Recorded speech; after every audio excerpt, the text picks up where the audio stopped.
नमस्कार, मैं हूं चंद्रशेखर गुप्ता और आप देख रहे हैं साधना न्यूज। साधना न्यूज का एक विशेष कार्यक्रम चल रहा है जिसमें चाय पर नेताजी का एक कार्यक्रम जो छत्तीसगढ़ विशेष चल रहा है।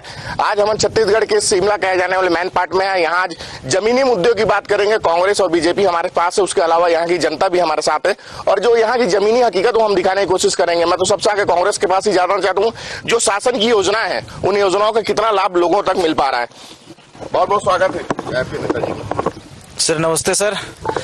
कांग्रेस सरकार की लगभग सभी योजनाएं लागू हैं और छत्तीसगढ़ में बहुत ही बेहतरीन तरीके से छत्तीसगढ़ सरकार ने योजना जो लाए हैं उसमें आम जनता तक धरातल पर सभी योजनाएं लागू हुई हैं। बीजेपी से भी हमारे साथ हैं। शासन की योजनाओं का लाभ कितना मिल पा रहा है लोगों को? छत्तीसगढ़ शासन, कांग्रेस शासन से ये करता हूं कि इन्होंने जो भी अभी योजनाएं तैयार की है एक भी शामिल नहीं है, खासकर मैन पार्ट में। केवल यहाँ देख रहा हूँ जमीनी मुद्दे पर खाली इंक्रोचमेंट करना और मतलब कि बढ़ाना। तो जो योजनाएं हैं छत्तीसगढ़ शासन की बहुत सारी योजनाएं हैं, उन योजनाओं को आम लोगों तक पहुंच पा रही है कि नहीं पहुंच पा रही? देखिए, अभी वर्तमान में भूपेश बघेल की सरकार की जो भी योजनाएं, कुछ योजना तो दिख ही नहीं रही है, तो हम योजना क्या बोले कि कुछ लागू ही है। जो पिछली रमन सरकार की योजना थी वो भी योजना अधिकांश बंद हो चुकी है। नई कोई योजना कुछ दिख नहीं रही है कि हम जिससे कहें कि कांग्रेस की सरकार की, भूपेश सरकार की कुछ योजना धरातल पे दिख रही हो। आज जनमानस पूरा त्राही त्राही है। किसी भी मुद्दे पे आप बात कर लीजिए, स्थानीय ग्रामीण एरिया में बात कर लीजिए या शहरी क्षेत्र में बात करें, हम जहाँ पे अभी निवासरत हैं ग्रामीण क्षेत्र है, यहाँ कहीं भी कोई ऐसी योजना जनहित में नहीं दिख रही है जिससे कि पब्लिक यह कह सके कि कांग्रेस की सरकार 3 वर्षों में कोई भी नया काम की है। जो भी काम है, जो भी योजना चल रही है, रमन सिंह की सरकार की इस समय की योजना आज हम सबके बीच चल रही है। मैं कांग्रेस के पास यहाँ योजना दिख नहीं रही है, बीजेपी का ऐसा आरोप है। चंद्रशेखर जी, बहुत बहुत धन्यवाद आपको, जो कि आप मैन पार्ट जैसे जगह में ऐसे कार्यक्रम का आयोजन रखे हैं। और जैसा कि पूर्व वक्ताओं के द्वारा बताया जा रहा है, अभी हमारे छत्तीसगढ़ में मुख्यमंत्री भूपेश बघेल जी के जो अगुवाई में जो योजनाओं का यहाँ क्रियान्वयन हो रहा है, वो पूरे देश में छत्तीसगढ़ मॉडल के रूप में जाना लग गया है। जैसे कि पहले गुजरात मॉडल का वो फलाप हो चुका है और हमारे छत्तीसगढ़ में नरवा गुरवा घुरवा बारी जैसे प्रमुख योजना है, जो आज पूरे छत्तीसगढ़ में लगभग 8000 के करीब गौठानों का स्थापना हो चुका है, जिसमें से 2000 गौठान स्वावलंबी हो चुके हैं। और इसी तरह से किसानों का धान 25 रुपया किलो में खरीदने की बात जो कही गई थी, किसानों का 12,000 करोड़ रुपए जो कर्जा माफ की बात कही गई थी, जो कांग्रेस सरकार जो कहती है वो करती है, जो कि आप आए दिन रोज देख रहे हैं।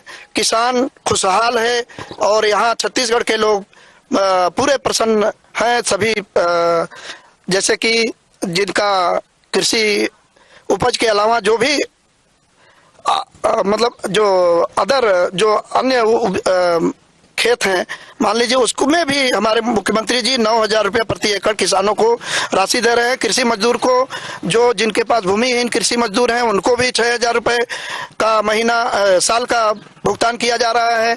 और आए दिन अभी और योजनाओं को लाभान्वित, जैसे कि राजीव युवा क्लब मितान का चयन किया गया है। इसमें भी 1 लाख रुपया प्रति वर्ष हमारे राजीव युवा मितान क्लब को प्रोत्साहित के रूप में राशि दिया जाएगा। ऐसे बहुत से योजनाओं का क्रियान्वयन हो चुका है और लागू भी हो गया है। किसान बहुत खुश हैं, पूरा छत्तीसगढ़ खुशहाल है। सरकार के 3 वर्ष पूरे हो चुके हैं कांग्रेस सरकार को, जो यहाँ दिख रहा है, जो लोग बता रहे हैं कि यहाँ जो शासन की योजनाओं का लाभ उठा रहे हैं। विपक्ष के पास ही जाऊंगा, विपक्ष जिस प्रकार भूमिका निभा रही है विपक्ष का यहाँ, जो अगर जमीनी मुद्दों की बात करूं, जो लोगों की जो जरूरत की सामान है, जरूरत की चीजें, वो सरकार की योजनाओं को कितना लाभ उठा पा रहे हैं? बिल्कुल, मैं पहले तो साधना न्यूज को धन्यवाद देना चाहूंगा, जो इन्होंने हम लोगों को मौका दिया है और कांग्रेस की जिस 3 वर्ष की जो इस सरकार है, बिल्कुल पूरी तरह से जनता इस पे छली गई है। इन्होंने जो वादे किए थे अपने घोषणा पत्र में, उस पे किसी भी वादे पर ये जमीनी धरातल पर अभी खरे नहीं उतरे हैं। इन्होंने कर्ज माफी की बात की थी, सहकारी बैंकों में कर्ज माफी की तो इन्होंने की, परंतु अन्य बैंकों पर कोई कर्ज माफी नहीं हुई। और मेन पार्ट की बात अगर हम लोग करते हैं तो मेन पार्ट में अभी तक ऐसी कोई भी काम इनका नहीं है जो लोगों को लाभ दे सके। मैं उदाहरण के तौर पे आपको 3 सड़कों के नाम बताना चाहूंगा। एक पेट कटराजा होके मार्ग जो सैंक्शन हुआ है, माननीय स्थानीय विधायक जी ने उसका भूमि पूजन किया था, वो सड़क भी घाट में न बन करके सिर्फ ऊपर के दोनों किनारों पे बन रही है, जिससे ग्रामीणों को कोई लाभ नहीं होगा। एक कदनई में इनकी सड़क है, इनकी घोषणा से काम अभी शुरू हुआ है, उस पे भी घाट को न बना करके निचले स्तर पे जहां पे ग्रामीणों की आवश्यकता है उधर बना रहे हैं। एक असगांवा में जो पुल बन रहा है वो भी गलत जगह पे बन रहा है, जिससे ग्रामीणों को कम लाभ मिलेगा। कुल मिलाकर के एक इनकी मुख्य जनपद कार्यालय को जोड़ने वाली बिजलावा तक की सड़क है, 7 करोड़ रुपए लागत से बन रही है। 1 साल होने रहे, वो ऐसा ठेकेदार है कि धूल मिट्टी डस्ट डाल रहा है, ग्रामीण त्राहिमाम कर रहे हैं, भ्रष्टाचार का अंत नहीं है। एक उरंगा पैगा में पिछले वर्ष इन्होंने हमारे केंद्रीय विशेष सहायता मद से 18 करोड़ रुपए मिले, 300 रुपए के उनके खाद बीज बांट करके 18 लाख रुपए का आहरण कर लिया। उसमें कथित एनजीओ का सीधा मंत्री जी पर आरोप लगा रहा है। अरे अनगिनत सैकड़ों ऐसी कहानियां हैं। आप ग्रामीण अंचलों में जब जाएंगे तो लोगों को लगेगा अभी इनको स्वेच्छानुदान मद है, तथा कथित कुछ लोग हैं जिनको 2-2 लाख 3-3 लाख रुपए स्वेच्छानुदान मद मिल रहा है, जो ढोलक मजीरा लेकर के नर्तक दल के रूप में उनको 5,000 रुपए दे रहे हैं। गरीबों को कोई लाभ नहीं मिल रहा है। जो तथाकथित दलाल, हम तो उनको परोक्ष रूप से दलाल के रूप में बोलेंगे, वो 1 लाख 1.5 लाख रुपए ले रहे हैं। तो ये करना क्या चाहते हैं? ऐसी योजनाएं हैं जो सीधा गाय गोठान, ये जो गोबर की बात कर रहे हैं ना, कहीं गोबर खरीदी हो रही है, भ्रष्टाचार की इंतहा है।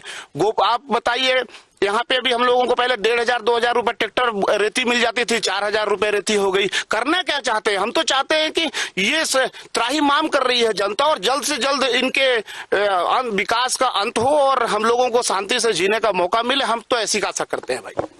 सारे से विपक्ष में आप विपक्ष की भूमिका नहीं कर रहे, बीजेपी क्या कर रही है? अगर इतना भ्रष्टाचार आप आरोप लगा रहे हैं या सुविधाओं के यहाँ लाभ नहीं मिल पा रहा, तो बीजेपी किस प्रकार देख रही है इसको? अभी क्या करें? अभी हम लोग विपक्ष में हैं। आपको पता, आपके जो मीडिया से जुड़े हुए लोग हैं, बंधु हैं, आपको पता होगा कि इन्होंने मीडिया पर बैन लगाया हुआ है, FIR करा रहे हैं। हमारे मेन पार्ट में हम लोग पिछले बार कुछ ऐसी खबरें हम लोगों के माध्यम से जानकारी प्रदेश में गई थी, उस पर मुझ पर FIR करा दिया गया। फर्जी पंचनामा तैयार करा रहे हैं ग्रामीण सुपलगा में बैठ करके। तो इनका एक सिंडिकेट है भ्रष्टाचारियों का, जो लगातार ऐसे लोगों को चिन्हांकित करता है जो सरकार के खिलाफ मुखर होते हैं। उन लोगों को मतलब दबाने की नीयत से कई तरह के फर्जी अपराध दर्ज कराए जाते हैं। इस तरह के पूरे छत्तीसगढ़ में माहौल चल रहा है, और यहाँ पे मैन पार्ट भी इससे छूता नहीं है। यहाँ पे भी लोगों को प्रताड़ित किया जा रहा है। आपको बता दूं कि छत्तीसगढ़ का शिमला कहा जाना वाला मैन पार्ट जो पर्यटन स्थल भी है, और यहाँ हालांकि पर्यटन स्थल में देखा जाए सुविधाओं की बात करूं, अगर लोगों की सुविधाएं नहीं मिल रही तो यहाँ के आम लोग इसका विरोध भी करते, लेकिन ऐसा यहाँ देखने को नहीं मिल रहा है। मैं कांग्रेस के पास ही जाऊंगा। ये सड़कों का आरोप लगा रहे हैं, यहाँ की सड़क की स्थिति और जो सड़क जहाँ बनना चाहिए वहाँ नहीं, कितनी सच्चाई? देखिए, सड़क अभी जो इनके द्वारा बताया गया कि 3 सड़कों का शिलान्यास हुआ है, और सड़क का कार्य इनके समय में जब 15 साल बीजेपी की गवर्नमेंट थी, उस समय केवल स्वीकृति हुआ और काम नहीं हुआ। अब हमारे माननीय मंत्री जी इस क्षेत्र के विधायक हैं, जो इनके द्वारा प्रयास करके 3 सड़कों का शिलान्यास हुआ है, और 3 सड़कों को अधिकतम जैसा कि हम लोगों का हमेशा वार्तालाप होते रहता है, साल भर के अंदर में 3 सड़कें पूरी हो जाएंगी। और जो बिजलहवा से नर्मदापुर की बात की जा रही है, ये पिछले साल काम चालू किया गया है ठेकेदार के द्वारा, और उसके पास मटेरियल की कमी के कारण ये काम पूरा नहीं हो पाया है। आने वाले बरसात से पहले ये काम पूरा हो जाएगा। विकास की स्थिति दिख रही है यहाँ, विकास जो पर्यटन स्थल है, क्योंकि यहाँ विकास तो दिख रही है। अगर विकास नहीं होती बीजेपी का क्या विरोध प्रदर्शन करती है? देखिए, ऐसा है, मैन पार्ट चमचमा रहा है। मैन पार्ट पर्यटक स्थल के नाम से पूरे विश्व में छा गया है। मैन पार्ट में जब 15 साल पहले 1.5-2 फीट के गड्ढे थे, मैन पार्ट से हम लोग अंबिकापुर जाते थे अंबिकापुर जाने में 3 घंटे का समय लगता था और हम लोग गाड़ी में ही सो जाया करते थे। मैन पाट से अंबिकापुर जाने में 3 कौन कहे 4 घंटा तक लगता था। जब से हमारे माननीय अमरजीत भगत जी विधायक बने हुए हैं, जब से भले विपक्ष में रहे हैं, उनके द्वारा अथक प्रयास किया गया है जो आज पूरे क्षेत्र में चमचमा रहा है। आज ऐसी सड़कें पूरे सरगुजा में और जगह कहीं नहीं मिलती हैं। हम लोग 45 मिनट में अंबिकापुर से मैन पाट आ रहे हैं, केवल माननीय मंत्री जी के योगदान से ही हुआ है। और इनके द्वारा ये जो इल्जाम लगाया जा रहा है ये निराधार है पूरा सरेसर। अगर योजनाओं की बात करूं, छत्तीसगढ़ के बहुत सारी योजनाएं हैं और सबसे पहला चीज कि यहाँ के जो मंत्री हैं, विधायक, क्षेत्रीय विधायक भी हैं, किस प्रकार लोगों को लाभ मिल पा रहा है? योजनाओं की बात करें तो छत्तीसगढ़ प्रदेश सरकार की एक बहुत अच्छी उपलब्धि है कि पूरे विश्व में छत्तीसगढ़ एक ऐसा पहला राज्य है जिसने गोधन न्याय योजना की शुरुआत की और गोबर खरीद कर गौपालकों को आर्थिक रूप से सहायता करने वाला ये पूरे विश्व का पहला एक राज्य बन गया है। तो मुझे लगता है कि वास्तव में जो सच्चे गौपालक हैं, सच्चे जो किसानों के हितैषी हैं, एक उस रूप में प्रदेश की सरकार काम कर रही है। और हमारे भाजपा के साथियों ने जो है सड़क की बात की, तो मुझे लगता है कि पिछले 15 सालों में माननीय रमन सिंह जी के कार्यकाल में छत्तीसगढ़ के कई मैन पाट के कई हिस्से जो पहुंच विहीन थे, वो माननीय खाद्य मंत्री अमरजीत भगत जी की पहल से अब पहुंच मार्ग वहां तक बनाए जा रहे हैं। तो ये बेहद खुशी की बात है और निर्माण कार्य है, उसमें समय लगता है, इसमें कोई शक नहीं है। आप हाईवे देखिए, वो पिछले 5 सालों से लंबित है, तो समय लगता है, इसमें कोई दो मत की राय नहीं है। इसके बाद जो बात की थी कि स्वेच्छानुदान मत की, जिस पर सवाल उठाया जा रहा है कि नहीं 2-2 लाख रुपए दिए गए हैं, मैंने आज तक ऐसी कोई लिस्ट नहीं देखी है जिसमें किसी एक व्यक्ति को माननीय मंत्री जी के द्वारा 2 लाख रुपए की राशि दी गई है। और दूसरी बात यह है कि आरोप उन पर लगते हैं जिन्होंने काम किया हुआ है। क्षेत्र में माननीय सांसद जो भाजपा के हैं, उनके पास भी करोड़ों रुपए आते हैं हर साल सांसद निधि के रूप में, मगर मुझे आप ये बता दीजिए कि सांसद निधि से कितने लोगों को आर्थिक सहायता दी गई है और सांसद निधि से कितने विकास कार्य हुए हैं, कितने हैंडपंप खुदे हुए हैं। सांसद निधि का जो पैसा है वो किस किस गरीब तबके तक पहुंचा है, ये एक बहुत जरूरी सवाल है। यदि आप हम कांग्रेस के विधायक जी का ब्यौरा लेकर के आए हैं, तो मुझे लगता है आपको अपने माननीय सांसद जी का भी कुछ जानकारी देनी चाहिए। इसके बाद आपने बात की पत्रकारों की स्वतंत्रता की, तो पत्रकारों की स्वतंत्रता तो आप लोगों ने राष्ट्रीय स्तर पर रोक दी है। राष्ट्रीय स्तर के जितने मीडिया चैनल है, सारे के बॉन्ड शेयर आपके पास हैं, तो आप लोगों के मुंह से पत्रकारों की स्वतंत्रता की बात बिल्कुल शोभा नहीं देती। और वर्तमान में छत्तीसगढ़ में पत्रकार जो काम कर रहे हैं, जितनी स्वतंत्रता और सक्षमता के साथ काम कर रहे हैं, ऐसा कहीं और नहीं है।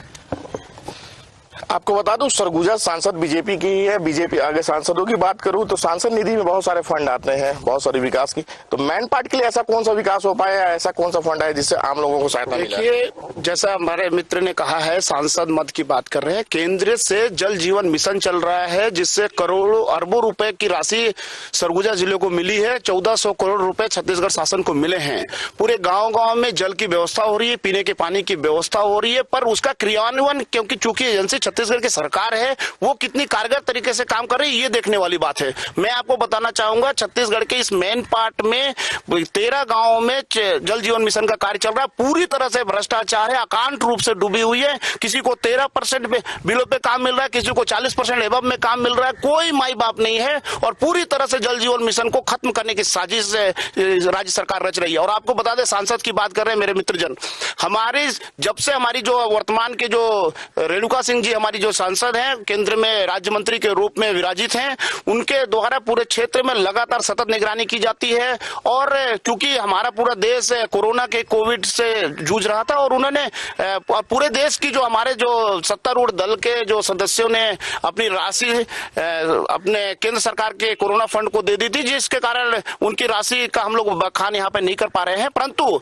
निश्चित तौर पे केंद्र की सरकार की जो योजनाएं हैं, जो जल जीवन मिशन का जो काम है, लगातार ग्रामीणों को पेयजल उपलब्ध कराने हेतु जो सरकार, केंद्र सरकार प्रयासरत है, उस पर ये चूना लगाने पर आमादा है राज्य सरकार। कोई ऐसा काम जो मैन पाट में माननीय सांसद के द्वारा किया? देखिए, सांसद जी का जो क्षेत्र होता है वो बहुत बृहद क्षेत्र होता है। सरगुजा जिला बहुत बड़ा विस्तृत क्षेत्र है। वहां पे सांसद के 5 करोड़ को बताना बहुत ही सुई भूसे में सुई की नोक खोजने वाली स्थिति होगी। परंतु निश्चित तौर पे सांसद जी का जो पूरे क्षेत्र में दौरा रहता है और काम के लिहाज से जब बात करें तो स्वेच्छा उदान मद में उन्होंने भी 5-5 हजार 10-10 हजार रुपए जो जरूरतमंद है उन लोगों को बांटने का काम उन्होंने किया है। हैंडपंपों के संधारण की बात है, हैंडपंपों के उत्खनन कराने की बात है तो लगातार वो करती रहती है और निश्चित तौर पर प्रदेश की जनता, देश की जनता हमारे सांसद से बेहद खुश है। आप आरोप लगा रहे हैं यहाँ सड़कें नहीं है, सड़क और जो पहुंची गांव है वहां पे सांसद महोदय नहीं पहुंच पाए क्या? देखिए, मैं आपको फिर से बताना चाहूंगा, हमारे मित्र बता रहे थे कि यहाँ पे मेन पार्ट में सड़कें नहीं हैं। हमारी केंद्र की सरकार और पूर्ववर्ती रमन सरकार ने मेन पार्ट के लगभग सभी गांवों में सड़कें, पक्की सड़कें बना दी थी। उसके संधारण का काम राज्य सरकार नहीं कर पा रही है।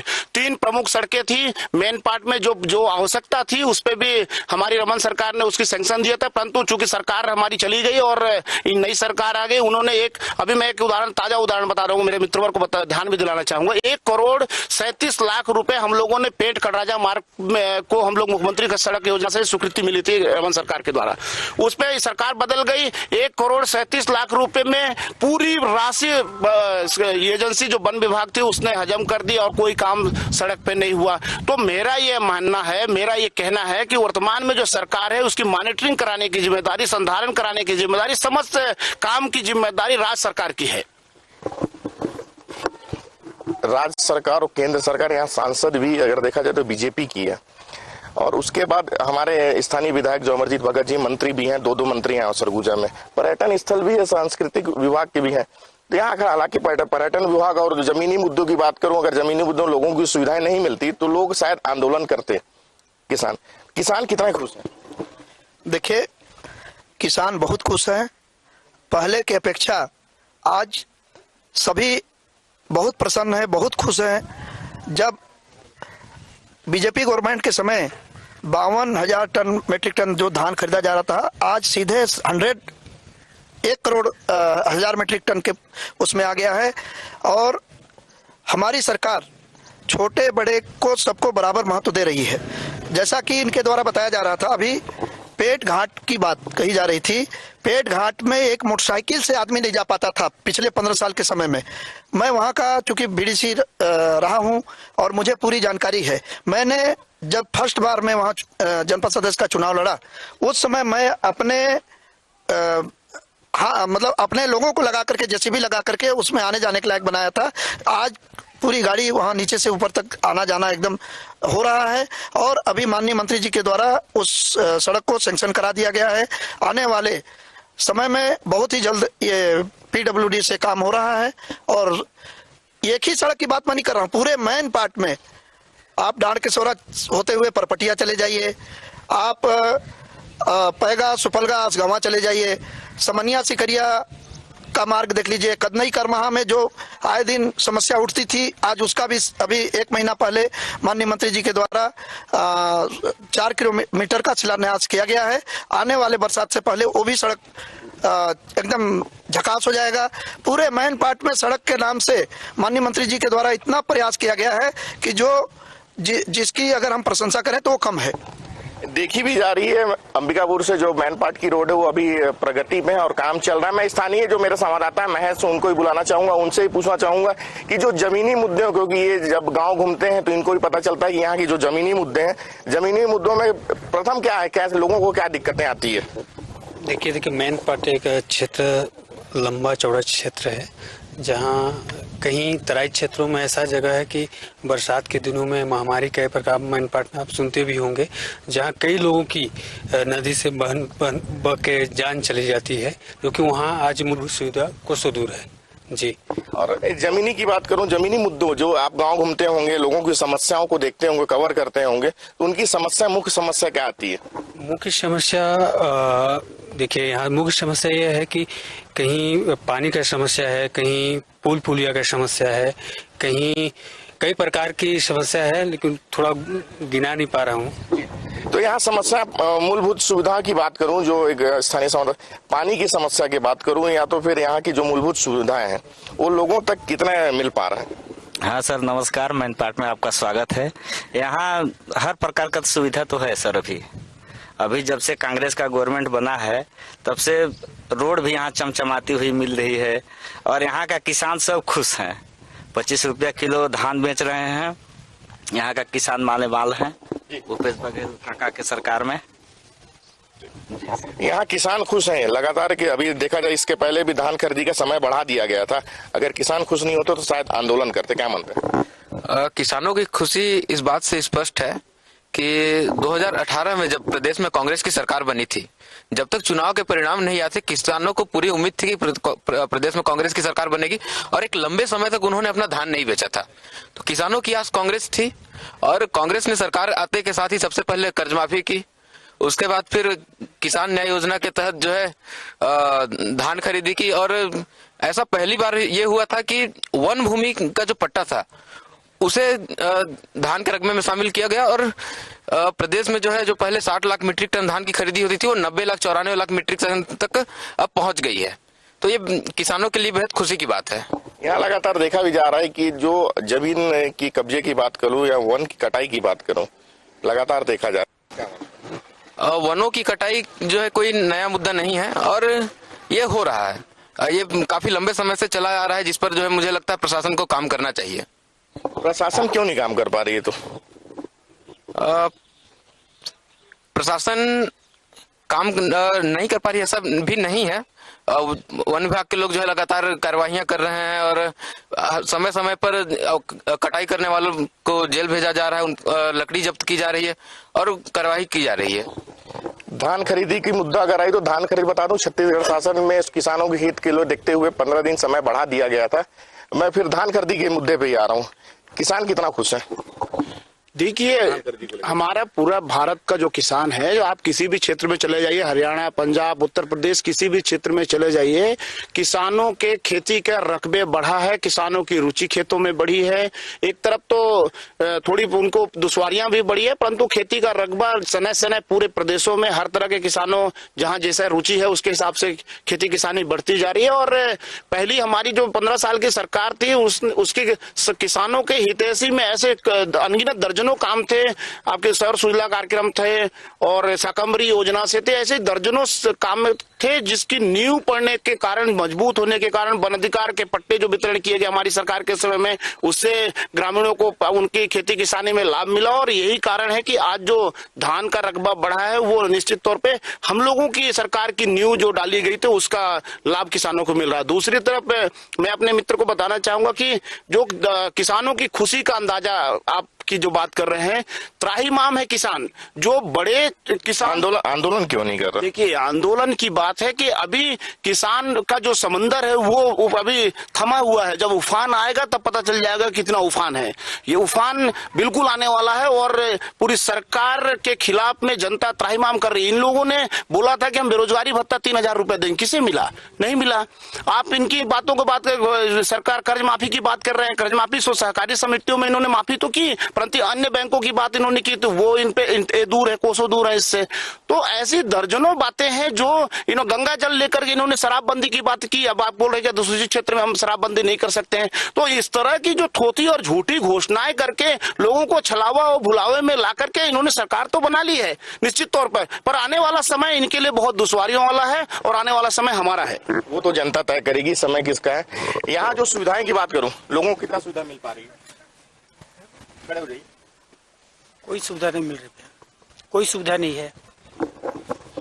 सुविधाओं की बात करूं, जिस प्रकार यहाँ मैं और बात कर लेता हूं कि यहाँ जन सुविधाओं की बात करूं जो लोगों को, आम लोगों को मिलनी चाहिए, कितनी मिल पानी? मैं स्थानीय मुद्दे पे बात करूंगा। नर्मदापुर मेनपाट ब्लॉक का जो सबसे पुराना हायर सेकेंडरी स्कूल था वो आज बंद होने के कगार पे है। आखिर पे क्यों भूपेश सरकार क्यों हाई स्कूल को बंद करना चाहती है? यहाँ हाई स्कूल बंद होने से लगभग 600 छात्र अभी दर्ज हैं जो वहाँ पढ़ाई करते हैं, वो कहाँ जाएंगे? न और कहीं रहने का व्यवस्था है। यहाँ मेनपाट ब्लॉक मुख्यालय में 2-2, 3-3 हॉस्टल है। हाई स्कूल बंद होने का कारण वो हॉस्टल भी बंद हो जाएगा, तो वो जो दूरस्थ क्षेत्र के ग्रामीण छात्र हैं वो कहाँ जाकर पढ़ाई करेंगे? सबसे एक प्रमुख मुद्दा, स्कूल इंग्लिश मीडियम स्कूल खोलने की बात हो रही थी, फिर आप बंद करने की बात कर रहे हैं। इंग्लिश मीडियम जो आत्मानंद इंग्लिश मीडियम स्कूल खोले हैं, एक क्लास में 40 बच्चों का एडमिशन मिलता है, एक क्लास में 40, और यहाँ एक क्लास में 200-200 बच्चे पढ़ाई कर रहे हैं। कक्षा 6वीं में 170 लगभग 170 बच्चे दर्ज हैं। वो कहाँ जाएंगे? बस 40 लोगों को ही इंग्लिश मीडियम में एडमिशन मिलेगा, बाकी बच्चे कहाँ जाएंगे? तो हाई स्कूल को बंद करने की बात कही जा रही है। जी, तो मैं जानना चाहता हूँ कि हमारे जो इस क्षेत्र के मंत्री जी हैं वो इस पे क्या पहल कर रहे हैं। मैं ले लेता हूँ पक्ष। जब आप स्कूल बंद करने की बात, ये विपक्ष वाले आरोप लगा रहे हैं कि हाई स्कूल बंद करने का बात आ रहा है। देखिए, कोई भी सरकार अपने हिसाब से जब काम कार्यप्रणाली को क्रियान्वयन करती है उसमें बेहतर करने का प्रयास कर रही है, और कोई अभी स्कूल बंद नहीं होगा। हाई स्कूल का बंद जरूर करने का इन्होंने जिक्र किया है, लेकिन ऐसा कुछ नहीं है, ऐसा नहीं होगा। अभी बेहतर होने के बाद उसी में संलग्नीकरण किया जाएगा उसका, और अभी अच्छा से अच्छा करने का प्रयास किया जा रहा है। इंग्लिश मीडियम जब आगे आने वाले समय में, ये बात तो गलत है कि स्कूल बंद नहीं हो रही है, इसकी घोषणाएं हो रही है, सरकार ने बंद कर दिया है। नहीं होगा। स्टेप पे है, बिल्कुल छोटी घोषणाएं बात कर रहे हैं, स्कूल बंद होने के आदेश हो गए। जी मैं इनसे स्कूल जो हायर सेकेंडरी स्कूलों को बंद करने, पुराने स्कूल जो हिंद बच्चा अचानक अंग्रेजी थोड़ी जान जाएगा, छत्तीसगढ़ का बच्चा।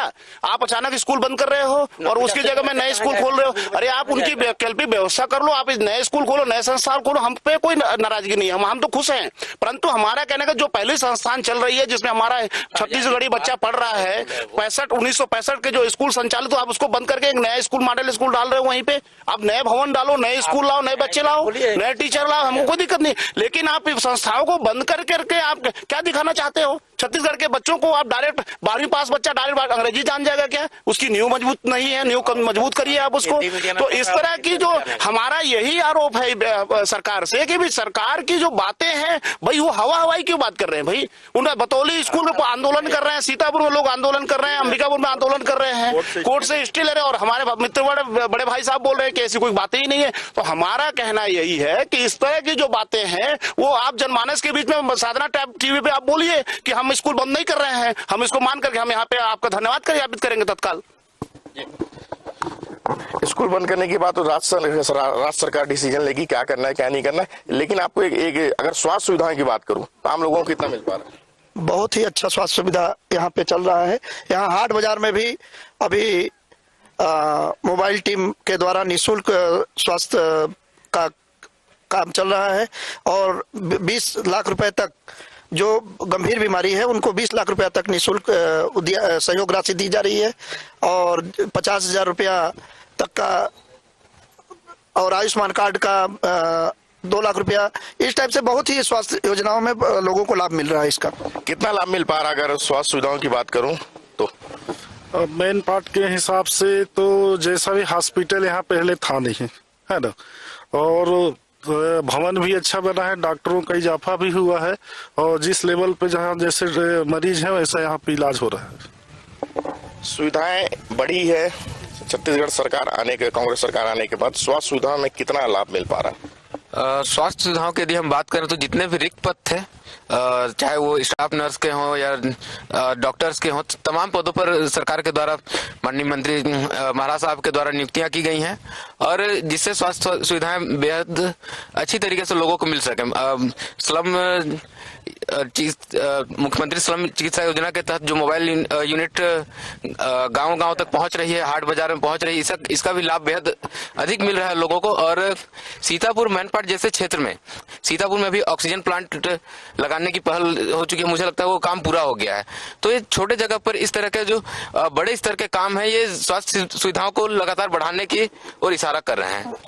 देखा जाए तो अगर सरगुजा की बात करूं तो स्वास्थ्य सुविधाओं के बाद जो मोबाइल यूनिट जो चला रहे हैं उनकी वो तारीफ कर रहे हैं। यहाँ जो स्वास्थ्य की बात कर लूं, पक्ष बोल रहे हैं कि यहाँ स्वास्थ्य सुविधा बहुत अच्छी है, लोग उसका भरपूर लाभ उठा रहे हैं। क्या मानते हैं? मैं तो मानता हूँ कि जब बीजेपी की गवर्नमेंट सरकार थी उससे नया काम ये क्या किए हैं बता दें हमें कि मैंने हम उससे सीतापुर मैनपाट का नाम ले रहे तो सब उसी समय का है, कुछ बना नया काम अगर किए हो तो बता दें। 3 साल सरकार इनकी है, 3 साल में बता दें कि नया काम हमने यहाँ अस्पताल बनाया यहाँ, या कोई वैसा डॉक्टर का भर्ती हुआ हो। सब डॉक्टर भी तो देख रहे हैं कि मैंने सब वही डॉक्टर हैं, और जो पहले से थे वही हैं, और जो इलाज है वही चल रहा है। कहाँ दवाई बीरो, कहाँ सुविधा मिल रहा है? मोबाइल यूनिट की बात करूं, मोबाइल यूनिट का कुछ नहीं है, सब ये हवाई बात चल रहा है। कहते हैं लेकिन करते कुछ नहीं है।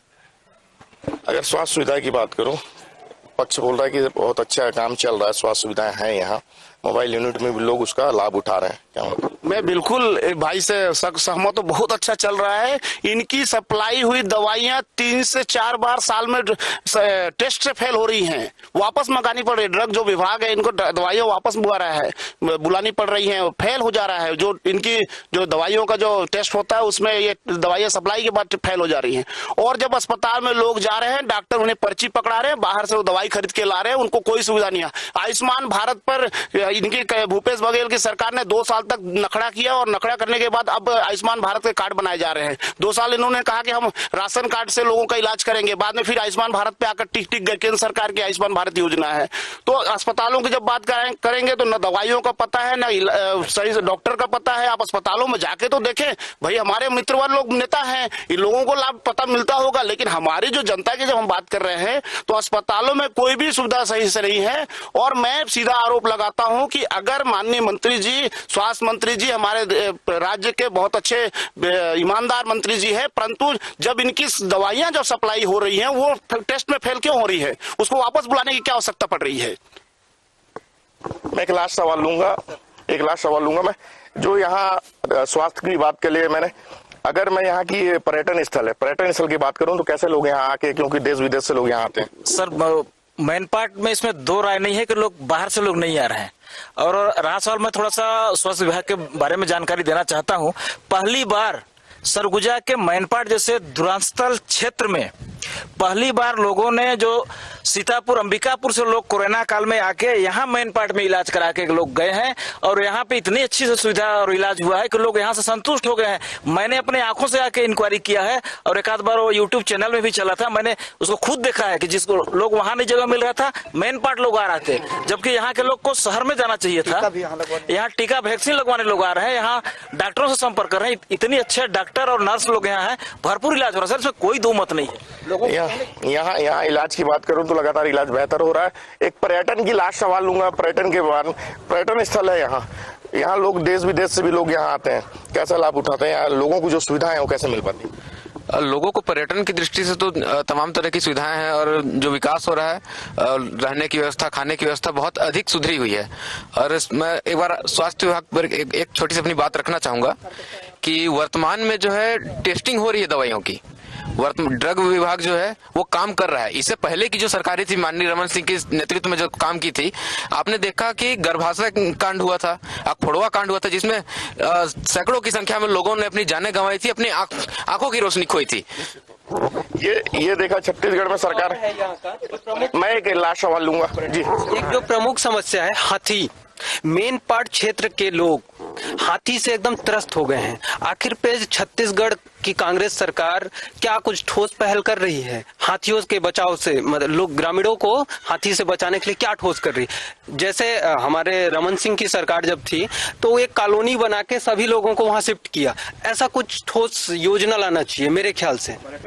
हम अभी छत्तीसगढ़ का शिमला कहने जा रहे हैं। मैन पार्ट में पक्ष विपक्ष हमारे सामने थी, विपक्ष के सवालों का पक्ष जवाब दे रही थी और तमाम मुद्दों पर जो चाय का नेताजी एक छत्तीसगढ़ का विशेष साधना न्यूज के द्वारा कराया जा रहा है, उसमें दोनों आरोप प्रत्यारोप का चल रहा था। हम कल मिलेंगे कुसमी में, बलरामपुर जिले के कुसमी में, वहां से दिखाएंगे लाइव तस्वीर। अभी के लिए दीजिए मुझे इजाजत, नमस्कार।